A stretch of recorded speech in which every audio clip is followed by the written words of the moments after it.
Hey everybody, don't want to disturb you from your friends and family if you're in the US, for every outside the US. You from your friends and family if you're in the US, for every outside the US. Make sure the audio works. People say, what is that echo? Well, I let it play so I can make sure everything is working so I don't talk to myself for 10 minutes. Anyway, let's jump into this weird topic today.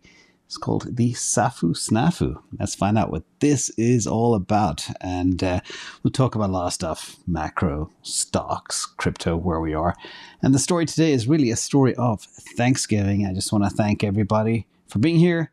Have a good time with your family and friends.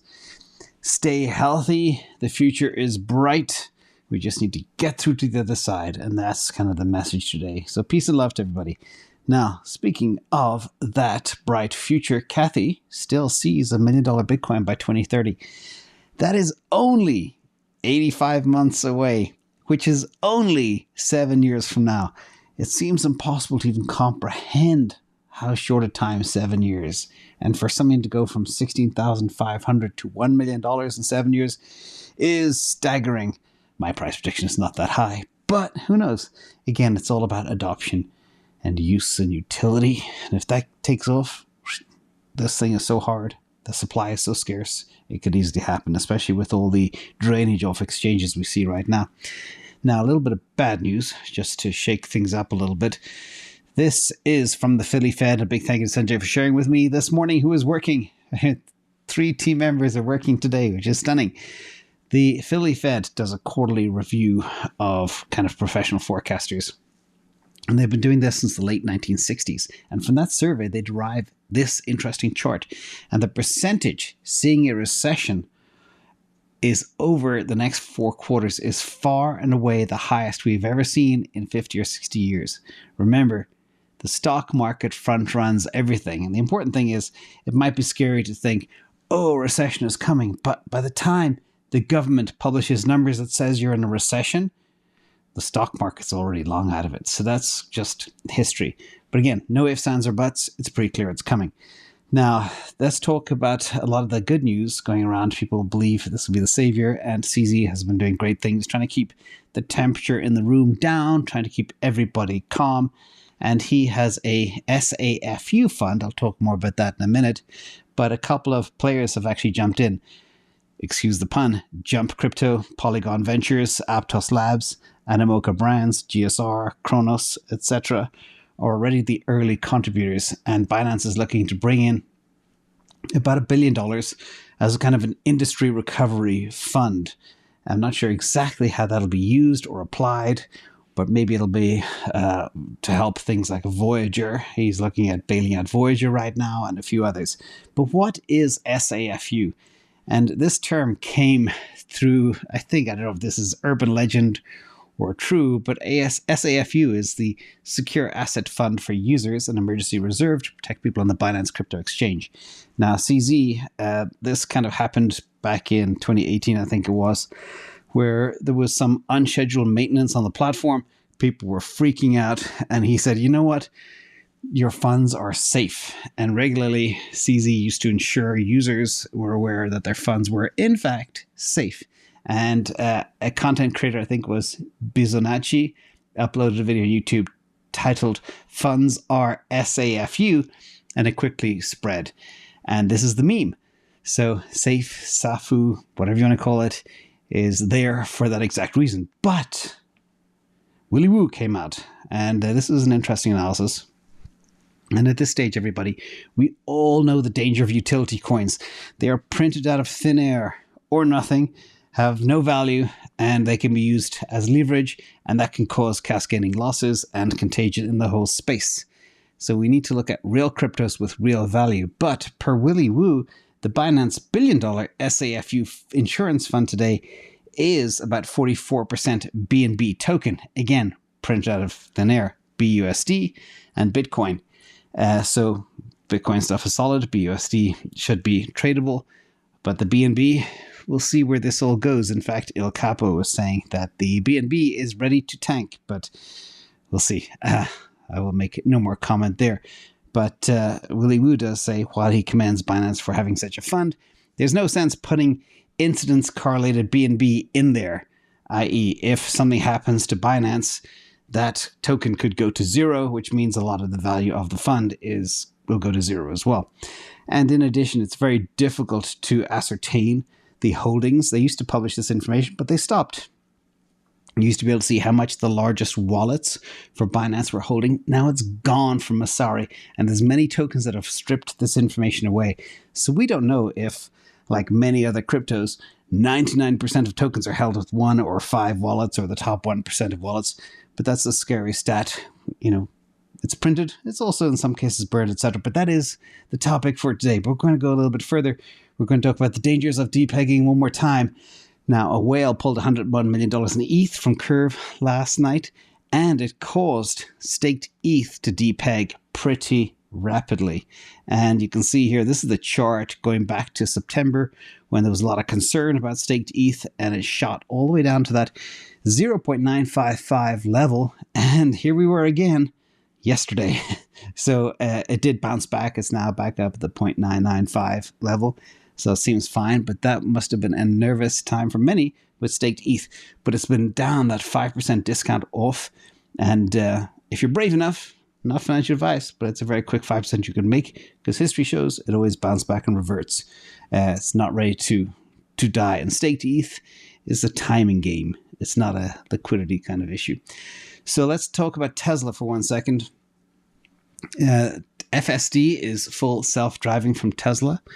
And I have been a beta user, and Tesla just opened the floodgates for owners to test out automated driving, and they will no longer need a high safety score to try FSD, but the system is facing escalating legal and regulatory pressure, despite the fact that I know for a fact this capability within the car has saved me not once, but probably twice.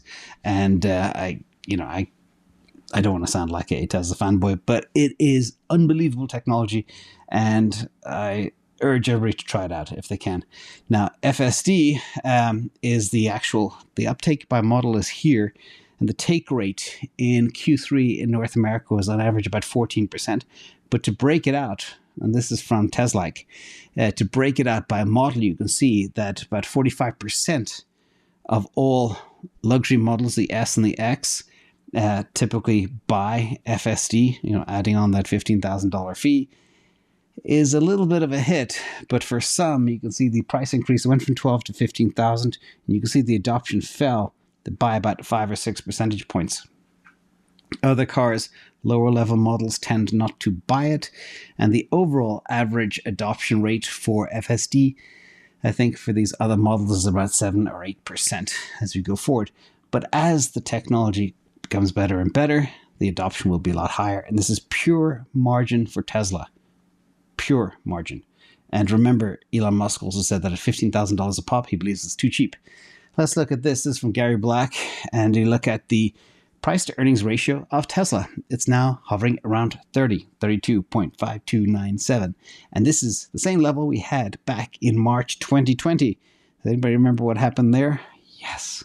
So basically, the earnings are going up like crazy, but the stock is at a 2-year low, and it's been one of the best times to ever consider layering into Tesla right now. And everybody's scratching their heads why it's so slow. So one of the things I was asked to do, and if anybody's interested, let me know, was to calculate the impact of a buyback across different levels, and also which would be a better option. Should they buy Tesla stock back, or buy Bitcoin, or half-half? So that's kind of the question that came into my mind too. So I think that would be an interesting analysis, and I can do it for you guys. If you are interested, let me know.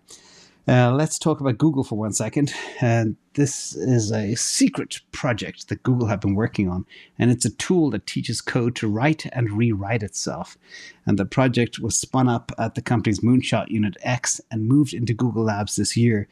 That Unit X had a lot of stuff like Google Glass, you may remember back in the day, and that was a bit of a failure. But it's important to try stuff out and fail fast. Same thing with investing. Sometimes you got to find your rhythm, try stuff out and fail fast. But it's part of a broader push in this whole field of generative AI. We're going to be hearing a lot about AI over the next 3 to 5 years. And this group, I think it's called Pitchfork, has so many weird names. X, Pitchfork, Moonshot, Google Labs. I don't quite know how it all works together. But again, this will be, could potentially be a breakthrough. And they've had some breakthroughs, hence the move from one lab to another. And again, this is the key as we get into the future. A lot of the stuff that Tesla's working on with their Optimus robot and this, who knows, there could be a partnership down the line as well. Let's talk a bit of macro for a second. This is, people are joking. And this is from Bloomberg, not from me. Big thank you again to Sanjay for sharing. But Powell's mission to kill the Fed put is becoming increasingly an uphill battle. And the ranks of his closest lieutenants all around the country are dwindling by the sounds of the minutes we just saw yesterday. The doves, not the hawks, the doves are galvanizing around their goal to ensure that the Fed is no different than yesterday. So as days go by, if you look at the line, November 2nd, 2022, that's kind of the cap of the upper bound of the Fed funds rate. It's coming down and down all the time. Then you go to the blue line, which is the day before yesterday, and the pink line, and it's fallen again. So you can see the trend is pretty clear. Let's switch and look at the 10-year rate as well. That's falling precipitously, now down about 3.5, 3.6%. I can't actually see it. My bad. Let me try. Yeah, 3.6% is the rate now. And you can see it's come way off the nearly 4.5% it was only a few weeks ago. So remember, bond market doesn't lie. It sees things we don't. Let's talk about US versus Russia.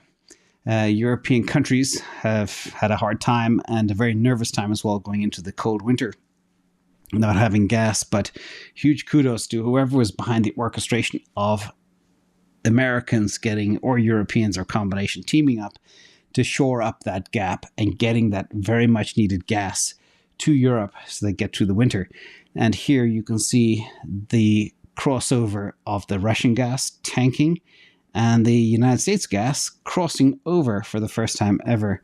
And Britain's NHS, for anybody in the UK out there, the Confederation chief warned that thousands of deaths are possible this winter without having sufficient heating oil, heating gas as we go forward. So there's been a very strong concerted effort to stock up on gas for this winter. And how they've done it, how they've gotten over there so fast is quite incredible, actually, because moving gas is extremely difficult and extremely dangerous. Now, European gas storage facilities, I think, last time I heard, are about 95% full. So that's also very, very positive. And as production lines run and get smoother, you can expect this to no longer be a real issue. And we're seeing that as well in the price of natural gas in Europe is also coming down fast. Now let's talk about commodities. Gold. I rarely talk about gold, but this was fascinating. The Chinese gold imports are now at a 3-year high. And the demand is not as high as the gold imports, but that is pretty staggering. What's going on? Well, apparently Russia is selling gold and China is buying it. And here's some gold spot numbers. We saw some of the weakness in gold recently, but rebounded very fast as, China is buying. This chart, by the way, is a 1-month chart. So we did see gold falling against, I was always kind of confused. Why is gold going down? The macro backdrop is so perfect. What's going on? Well, looks like the Russians are dumping a ton of it. In addition, this goes back to the whole petrodollar stuff. This was a fascinating piece of news too from Reuters today. Ghana plans to buy oil with gold instead of US dollars. This is kind of one of the chinks that we're seeing coming forward. Those with precious resources, whether it be oil or gold or gas, they can be traded no longer for things that waste away like fiat currency, but for other hard assets. So expect more of this. And we're just waiting for the day when Bitcoin will be part of this equation too. Trading a hard asset for something like a precious commodity will be a game changer. Imagine a market where they change gold for Bitcoin and vice versa. That'd be interesting. And final news on this holiday for those of you in the US. This was a cool little billboard. There's a Twitter handle called No CBDC. It's just up and growing. And I don't know if this is a legitimate poster or not, or if somebody just stuck it up there. It looks like a street I know very well in San Francisco. But remember, CBDCs are coming and the choice is yours. There were also protests apparently in the Netherlands outside of a CBDC planned meeting. These things are coming fit, fast, and furious. all privacy, all rights will disappear for the people that are subject to these. And I hope smarter minds will prevail and certain economies will opt out of those. But you as an individual have a choice too. So remember, markets look really, really dark right now. But with all the stuff that's going on in the world, and after what we've been through since March 2020, I think you know what the answer is. Anyway, happy Thanksgiving. I'm going to love you all and leave you. Thank you all for being here, and I'll see you all tomorrow. Bye.